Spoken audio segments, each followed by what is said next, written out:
Ayun guys, yung itatopic lang natin guys about sa bagong implementation ng LTO regarding sa pagkuha mga requirements bago makakuha ng isang bago makakuha ng lisensya, yung mga kailangan kagaya ng theoretical yung sa theory, mag-aaral ng 3 days, then napakahalaga po niyan para sa isang driver holders na magkaroon ng knowledge about sa regarding sa mga traffic rules, everything sa pagmamaneho guys. So dyan maiiwasan na makikita natin yung benefits ng pagiging maraming alam ng isang driver pagdating sa actual na nagda-drive na sila sa kalsada. So ibang-iba po yung ibang-iba po yung may knowledge, may mga pinag-aralan. Unlike dati kasi guys, nakita naman natin yung mga nangyayari dati na kung ano yung kalakaran bago kung paano nakakakuha ng mga license kahit hindi dumaan sa mga pagsusuri, kahit hindi dumaan sa mga examination yung isang driver's holder, nakakakuha sila. So once na marunong sila alam naman natin ang kalakaran dati na pwedeng dumaan sa mabilisan, sabihin natin fixer. So dyan nagkakaroon ng maraming disgrasya kasi nga ang isang driver pag walang gaanong alam sa mga traffic rules, mga traffic signs, mahirap kasi naandyan ka na, actual ka na nagda-drive tapos wala kang alam, nakuha mo lang yung lisensya mo just because of fixer na sinasabi guys. So dyan nagkakaroon ng maraming disgrasya. So maganda nga yung pina-implement ngayon, at least kahit papano guys, kahit sabihin natin magastos, pero ang isang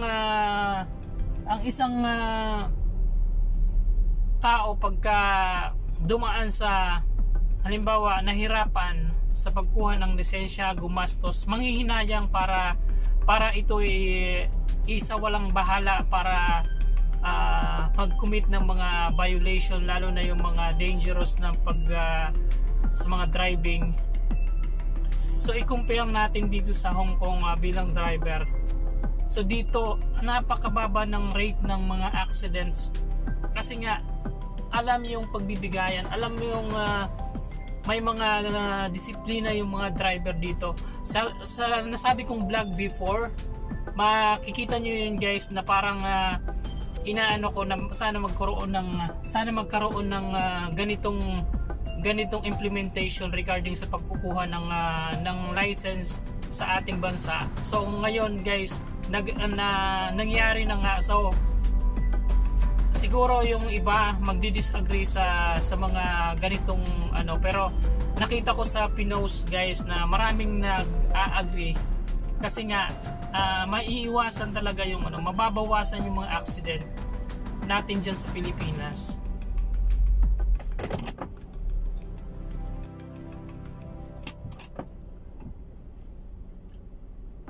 So ano nga ba guys ang pagkakaiba ng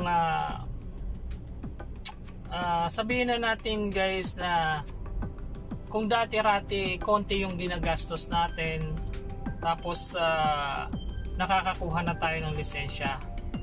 So naaabuso po yun, kagaya ng hindi mag-iingat, or kagaya na lang ng nangyari kay napanood nyo guys yung kay Isko Moreno nung first na pag-upo niya, na nakita niya yung mga hindi na tinutubos na mga lisensya, na mayroong isang tao na na ilang lisensya yung na-confiscate sa kanya.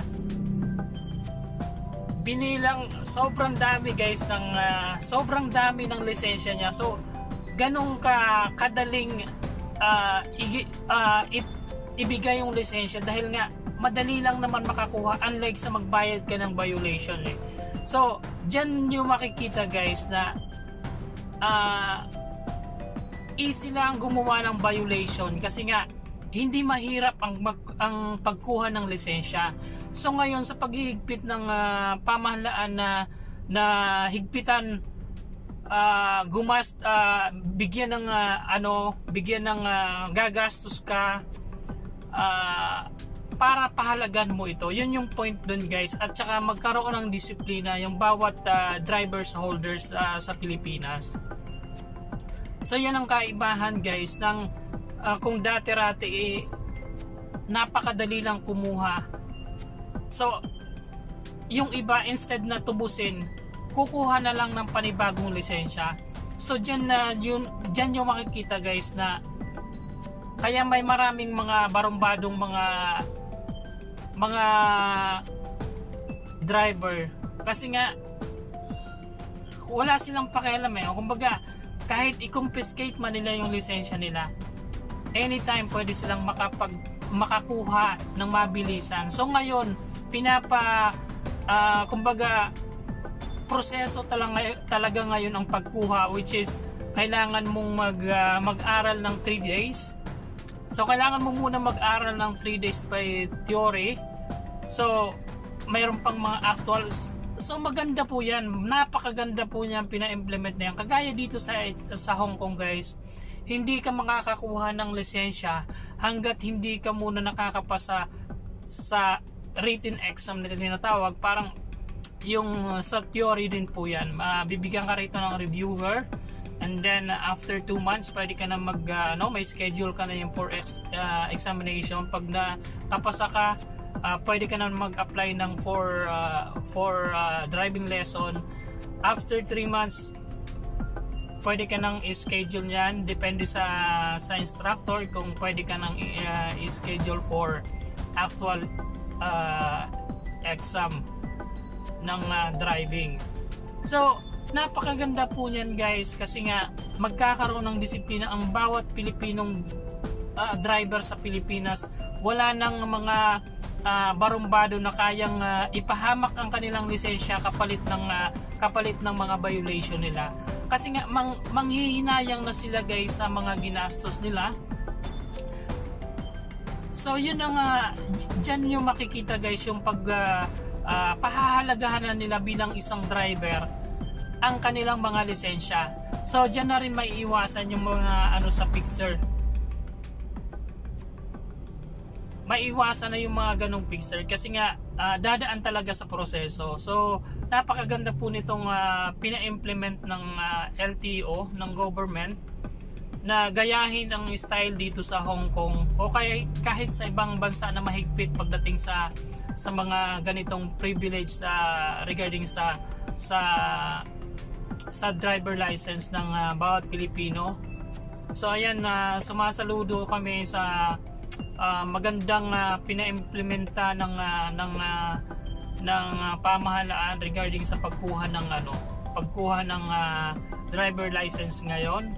Siguro sa mga nagdi-disagree, pag-aralan yung mabuti ho yung hindi lang po yan regarding sa pera.